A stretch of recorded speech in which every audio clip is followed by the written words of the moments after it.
Coffee and Headlines is brought to you by the generous support of our viewers and the following community partners: Best Court Cutting TV, Bluford's Tax Preparation, Bravo's Restaurant Bar, Casa Samtonieta India Lapa, El Rey Lounge de Versalles, John Boutique Hotel and Co-work, Montzon Brewing Company, Puerto Vallarta Neurofeedback, Puerto Vallarta Owners Reps, and Siam Cocina Thai. Thank you for your support, and thank you for supporting our community partners.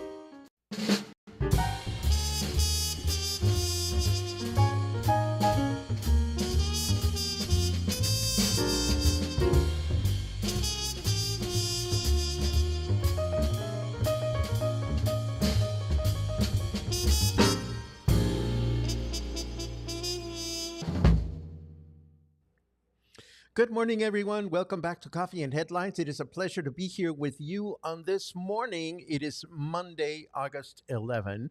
And as usual, we are here to share some headlines from our city, state, or country. And we're here to take a look at some of your headlines. I always want to know what you're up to. And it is a pleasure to be here. I have some headlines to share with you. I have some commentary to share with you on a story that I've been following that is not directly related to Puerto Vallarta, but this has to do with the FIFA World Cup. If you are curious about how, well, as you know, the FIFA World Cup is taking place in the United States, in Mexico, and in Canada. Canada and Mexico are preparing. The United States is, well, there's controversies there. If this is, but of course, these controversies are good for Mexico, and they're certainly good for Canada. If you want to know more about this, just write the word football in your comment by itself. It's something that I've been obsessing about on my own personal time. Otherwise, I will not bring it up during the broadcast. What I do have is some news to share, and we start with good news from our airport. Last month, Puerto Vallarta International Airport registered a slight comparative increase. It was a small one, just 0.4% increase when compared to last year at the same time. And this, of course, is largely due to the domestic market. This is according to figures from the Grupo Aeroportuario del Pacífico, the company that manages our airport and several other airports in Mexico. And it's nice to know that so far this year, Puerto Vallarta's International Airport has surpassed 4.3 million passengers going through its facilities. And this one, well, there's a story behind this that I want to share. A week from this Saturday, here's the news. A week from this Saturday, on August 23rd, Palmares Beach in Puerto Vallarta South Shore will host the Palmares Beach and Boat Festival 2025. This is something that is going to start at 11 a.m.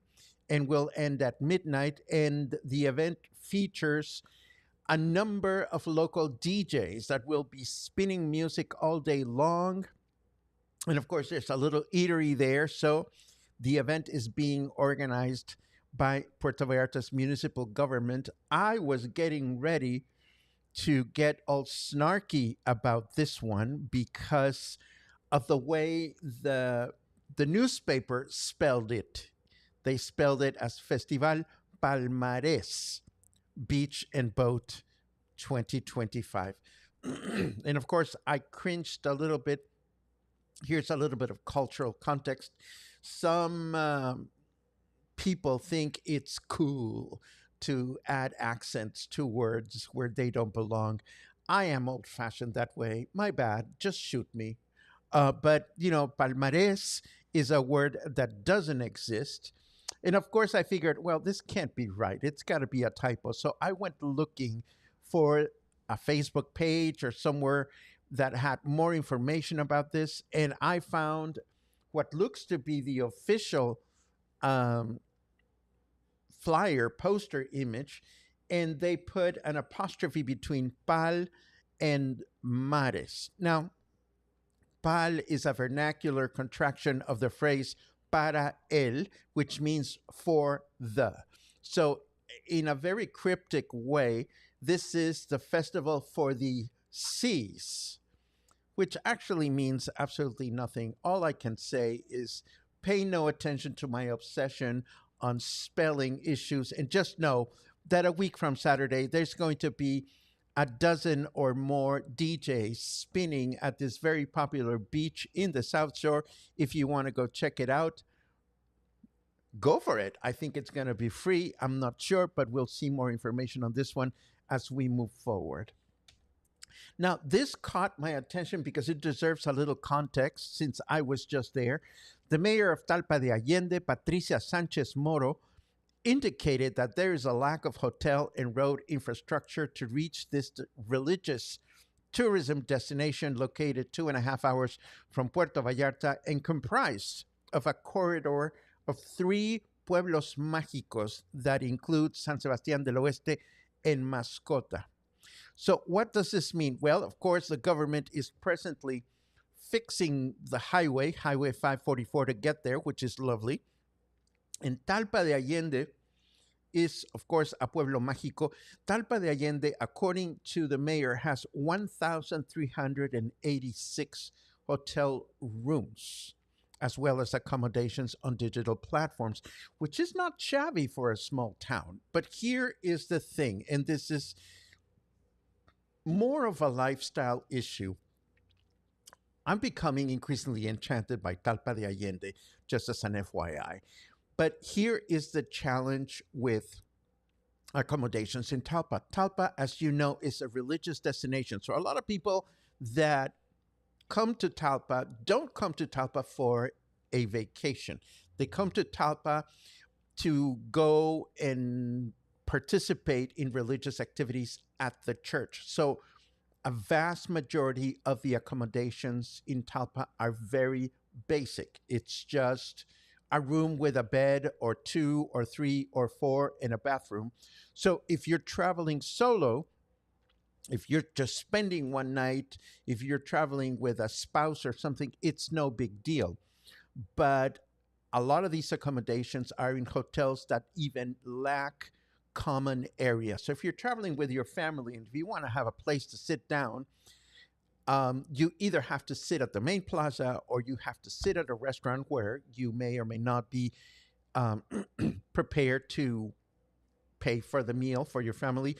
So what Talpa de Allende lacks is hotels that are more family oriented or group oriented.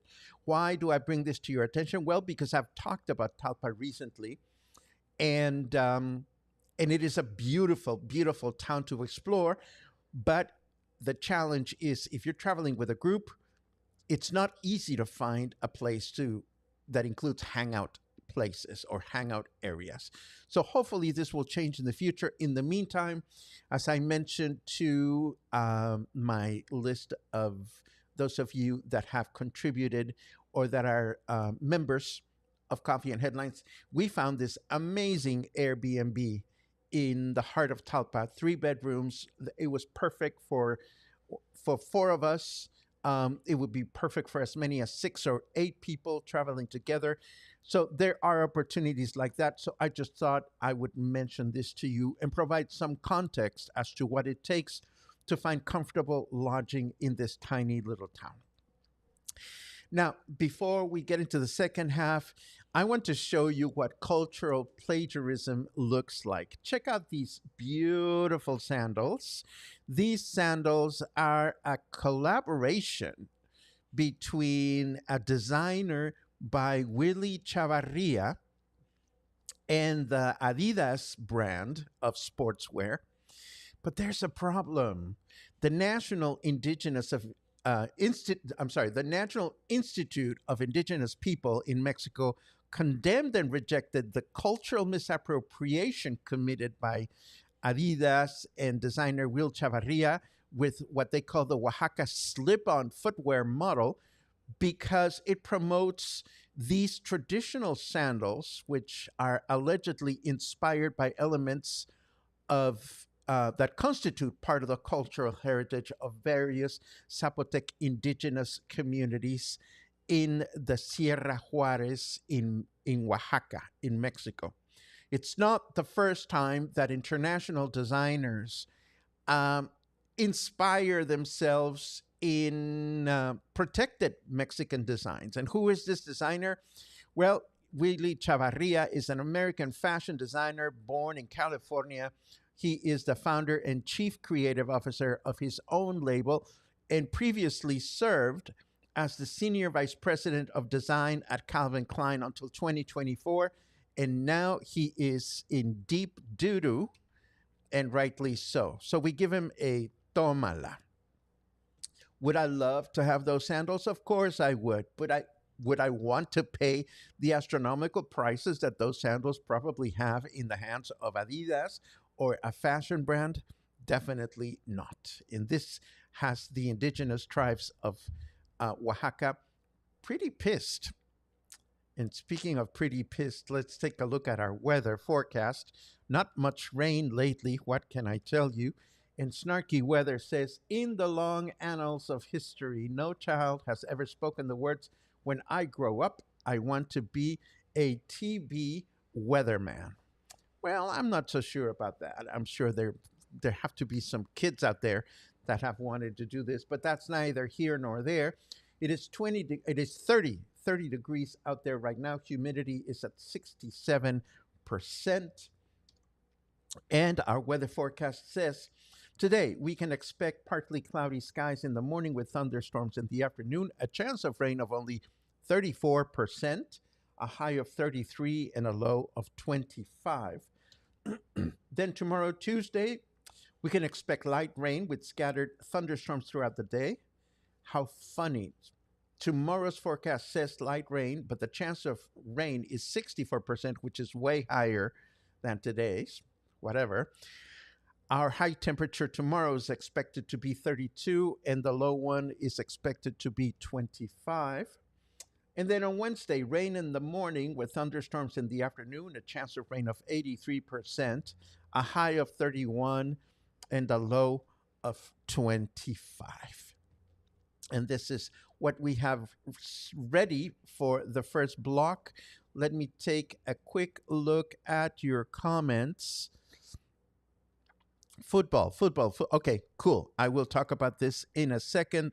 But first, just a personal anecdote. Last night, I was getting ready to go to sleep. And, I close my curtains during the daytime because they let in a lot of sun into my apartment, which gets very warm. And then at night, I open them again. And I opened my curtains last night to find this beautiful moon. This is the view from my bedroom. And it was just beautiful to look at. So I quickly grabbed my iPhone and I took this snapshot and I thought I would share it with you. Did you catch the moon last night? If you did and you're in town, please share your comment. And speaking of sharing comments, and because you requested it, I want to talk about the football, about the World Cup next year briefly. But I find this unfortunate for the United States, and I find this to be a phenomenal opportunity for Canada and Mexico. I'm not a big soccer fan, but I'm a big fan of anything that brings prosperity to my city, my state, my country. Um, and we know that the World Cup is scheduled to take place at stadiums in all three countries. The inauguration will take place in Mexico City at the Azteca Stadium. Other games will be played in the city of Monterrey, and other games will be played in Guadalajara's stadium, the Akron Stadium in Guadalajara.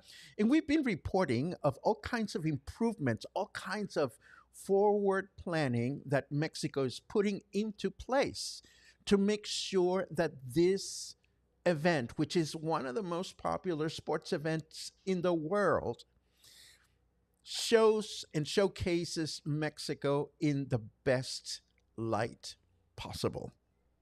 And FIFA, the organization, is all about spreading the culture of football all around the world. In fact, part of the expectations that the football organization has is that the countries involved will do everything in their power to make it easy for the fans to get to the games. And not only the fans, but also the players. But here's the problem: the United States has recently enforced very strict and delayed visa policies that are threatening to exclude millions of international fans to the game. Let me be specific. Right now, there are some cities or some places where if you want to go try to obtain a US visa, you have to wait as much as 300 days. So the games are going to be in around 300 days. So what do you do when you have tickets to a game, but you don't even know if you're going to get a visa? Here's another thing that you may or may not know if you are from the United States. I've been reading all these reports of some tourist destinations in the United States that are suffering because they're not getting enough tourists. But something you may or may not be aware about is that on July 4, the United States government quietly introduced what they call the visa integrity fee. This has nothing to do with a credit card. It's a $250 deposit that you have to pay when you apply for a US visa. And even though there's supposed to be a method through which you recover your deposit and it can be refunded, everywhere I've read, this deposit is next to impossible to to obtain as a refund to you. Meanwhile, Canada has been offering free visa access to citizens from all over the world, over 40 countries. Oh, and let's not forget, the United States now has several countries that from which you cannot even visit the country. So if you are in a soccer team from Venezuela and you have a game scheduled in the United States, well, you cannot even play the game because as a Venezuela football athlete, you're not even allowed in the country. And if you're a Venezuelan soccer fan and you want to go see the games in the United States, you can't. Now, this is not happening. I mean, no decisions have taken place yet, but FIFA, the World Cup organization, is increasingly under pressure to move soccer games, tournament games away from the United States because of all the travel impositions that the United States is placing, which is unfortunate for the United States, but it is absolutely wonderful for Canada and Mexico. Mexico has introduced streamlined short-term visa protocols for ticket holders, and the Azteca Stadium in Mexico City is undergoing a $50 million renovation to host potentially relocated matches. Mexican airlines are also increasing their flights to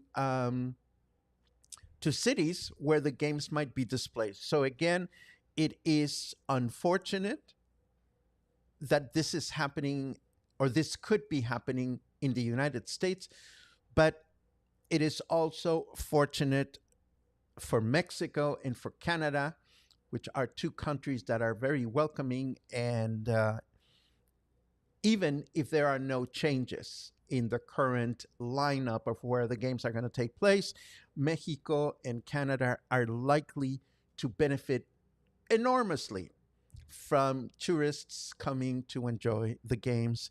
And again, this is good for Mexico, then it's good for me, it's good for those of us that live here. With that said, I look forward to your comments, and we'll take it from there. Boom, boom, boom. Let's see.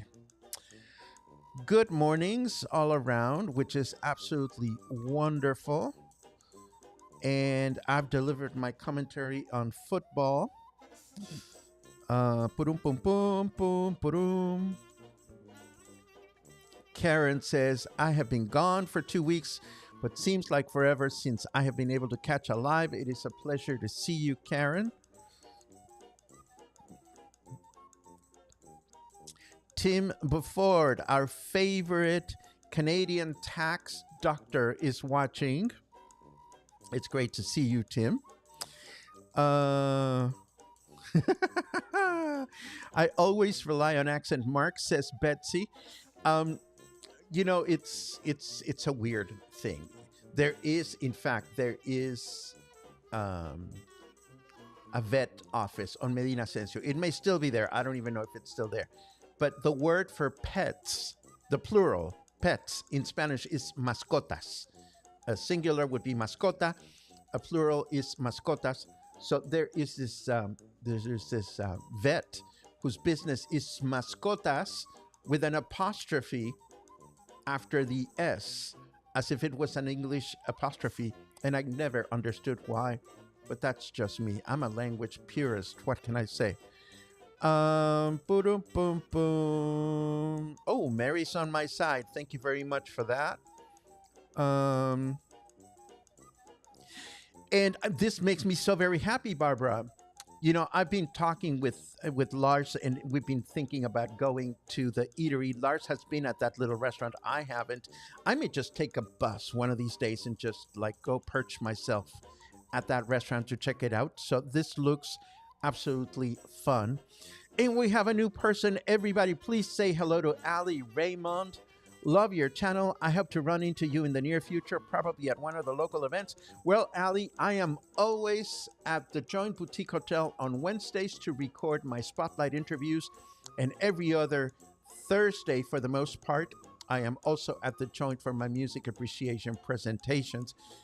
Those are easy places to find me. And I hope I run into you in one of those events. Ba-da-ba-ba. Buddy boom boom boom boom boom boom boom. Mary says, I would love a pair of Oaxaca sandals. Where can I find them in Puerto Vallarta? Well, there is a sandal making place on Ignacio Vallarta right across the street from, oh my God, from Molino de Agua. Right at that corner, when you just go over the bridge, and you get there, they will measure your feet and will make you custom-sized sandals to fit you specifically. There might be other places, but that is the first place that comes to mind. Let's see.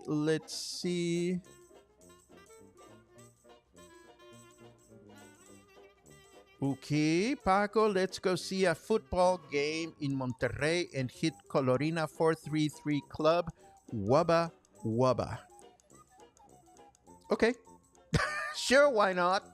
I don't know what Colorina 433 Club is. I don't think I understand wubba wubba, but I promise I will look it up. I do. Sly says, I saw the moon also last night, and there was lightning in the background. Beautiful. Thank you very much for that, Sly. I'm glad other people enjoyed it. You play stupid games. You win stupid prizes. FIFA is making adjustments now. It will be interesting to see if the International Olympic Committee rethinks their venue for summer 2028. I don't think they're keen to repeat the Berlin 1936 games. You know, I'm just an observer, Logan, and I totally agree with you. Because of who you are watching Coffee and Headlines, I keep my eye on what goes on in the United States and Canada, despite the fact that we're not here to talk about what goes on in the United States and Canada. We're here to focus on what's going on in Mexico.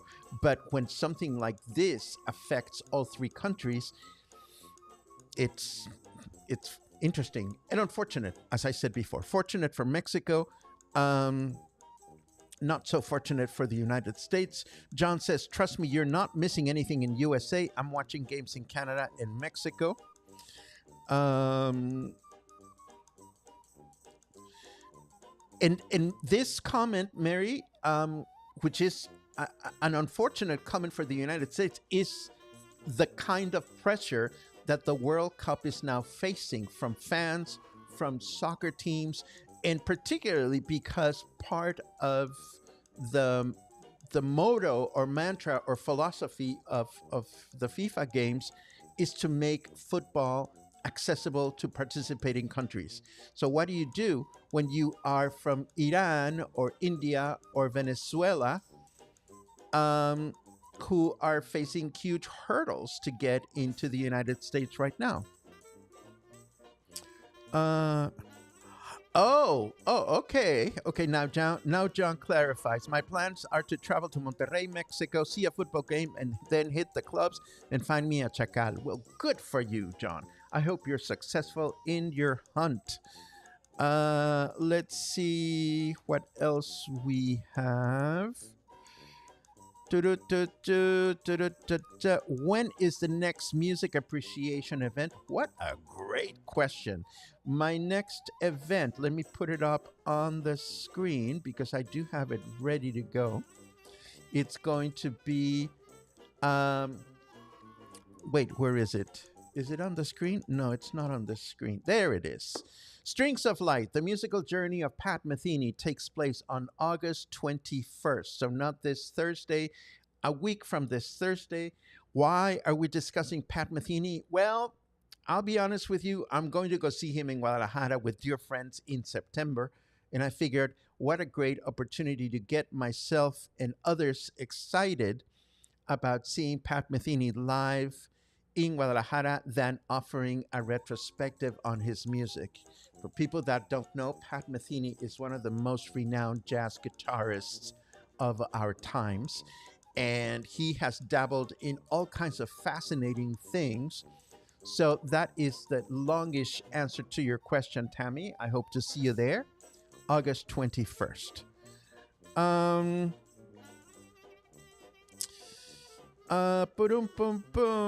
I know you don't like to talk about U.S. politics, but this is what happens when you have an idiot for president. Well, here's the thing, Peter. It's not that I don't want to talk about it. There are many places in the in internet land to discuss these things. There are not that many places to discuss Puerto Vallarta from the point of view of English-speaking locals. There are a lot of places on the internet to find information and tips for tourists here in Puerto Vallarta. So as long as we're focusing on this little very special segment, to me, those of you that want to know more about who we are and what we live like, how we live like, what our customs are, what is our history is about, what we eat, what we wear, how we think, this is what I bring to the table. So it's not that I don't dislike U.S. politics. I follow them. I'm curious, but there are many other places to do longish commentary on that. And that brings us to the end of today's broadcast. Thank you so much for keeping me company. Tomorrow morning, another day. We'll be back with more coffee, more headlines, more stories. Oh, and by request, tomorrow morning we unpack chiles en nogada. Chiles en nogada, this wonderful dish, traditional dish that we enjoy during the current season. And of course, next month being Independence Month, we're going to talk a little bit about chiles en nogada at the request of a viewer. So I'll see you tomorrow morning with more coffee, more headlines, more stories, and chiles en nogada. Yum.